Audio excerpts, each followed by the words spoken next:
Etnasud 2015. Benvenuti a questo secondo focus sul torneo, dove faremo visita ai campi da gioco e ai comuni che ospiteranno l'evento. Siamo a Belpasso, che è stata sede nella prima edizione della finalissima tra Palermo e Regina, vinta dai Rosanero, che quindi sono i primi vincitori di questo evento. Il campo di Belpasso quest'anno vedrà in campo, tra le altre squadre, il Trapani, il Cosenza e i campioni in carica della Sicilia per la categoria allievi, la Tommaso Natale di Palermo.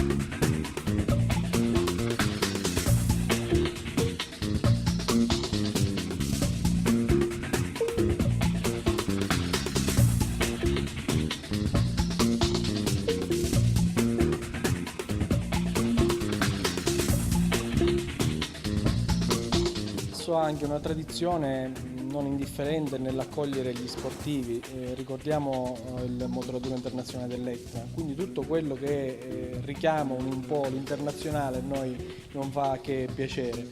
Lo attendiamo con ansia, anche perché è un modo per gemellare molte comunità.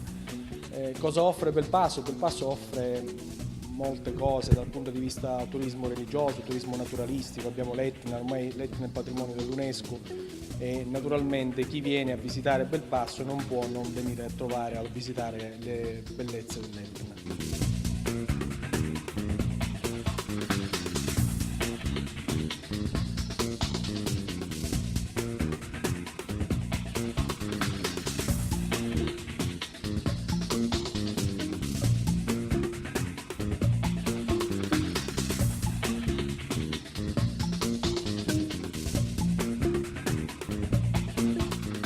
Seconda tappa del nostro tour in giro per i campi da calcio del torneo Etnasud. Siamo a Ragalna.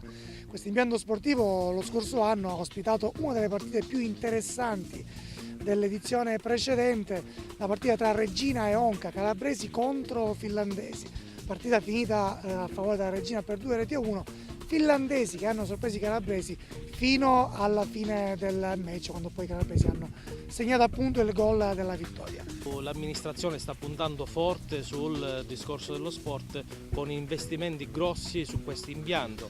Sarà ristrutturato, si partirà dal campo in erba sintetica, ristrutturazione totale e lifting del nostro impianto.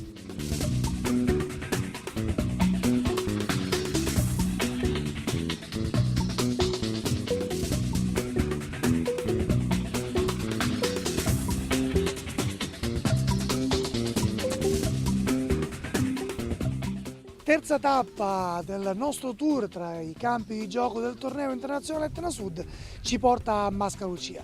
Questo impianto nella scorsa edizione ha ospitato il derby tra Palermo e Catania, partita bellissima, finita 1-1, poi vinta ai rigori dai Rosanero, che appunto vinceranno il torneo. Il Catania invece arriverà terzo, battendo nella finale terzo e quarto posto la rappresentativa catanese della FIGC. Ancora una volta questo impianto di gioco alla città di Mascalucia vivrà le emozioni del torneo Etnasud. Per noi è un grande onore, abbiamo riscoperto questa bellissima manifestazione l'anno scorso grazie a voi, grande partecipazione di pubblico, è anche un modo per far conoscere realtà territoriali diverse, quindi interagire, c'è anche uno scambio, diciamo, interculturale fra le varie città e paesi partecipanti, e poi è grande festa di sport, perché naturalmente lo sport non deve essere semplicemente vincere la gara o vincere un torneo, ma anche dimostrare di saper stare in campo rispettando i valori, quelli che sono appunto irrinunciabili di una società sana.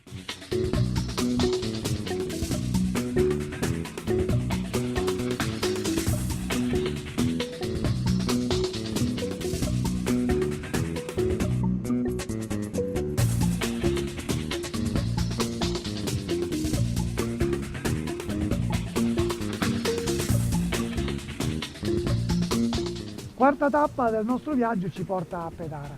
Siamo all'interno dell'impianto sportivo, che alle mie spalle potete vedere la tribuna, un impianto sportivo che negli anni ha ospitato gare importanti.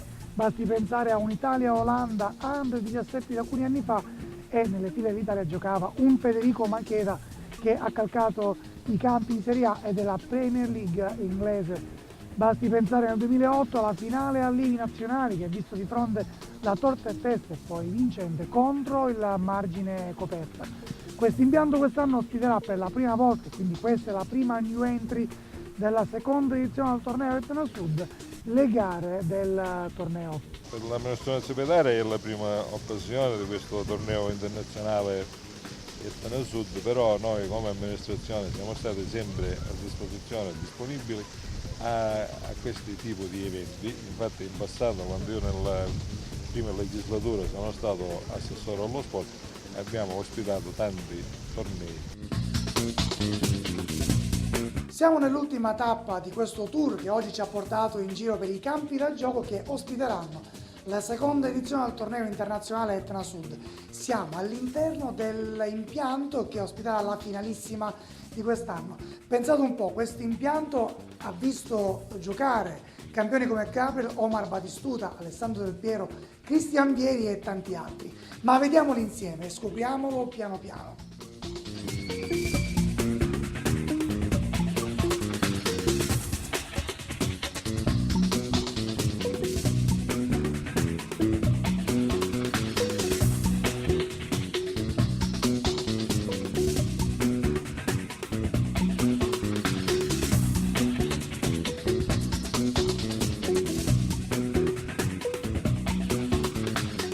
Ed eccoci allo stadio Tupparello di Acireale, che sarà teatro della sfida finale del torneo internazionale Etna Sud 2015, in programma il 31 maggio alle ore 15:30. Quindi la città di Acireale, il sindaco Roberto Barbagallo ospita a braccia aperte questa edizione del torneo internazionale. La città, come ben sapete, ha una storia dietro a livello calcistico, una città di 60.000 abitanti, delle bellezze sia storiche che culturali che paesaggistiche, quindi ci sono sicuramente tantissimi ragazzi che verranno da fuori a vedere la nostra bella Acireale e per noi sicuramente è un onore accogliere qui voi come promotori di questa bellissima iniziativa e i ragazzi che si sfideranno in questo magnifico impianto.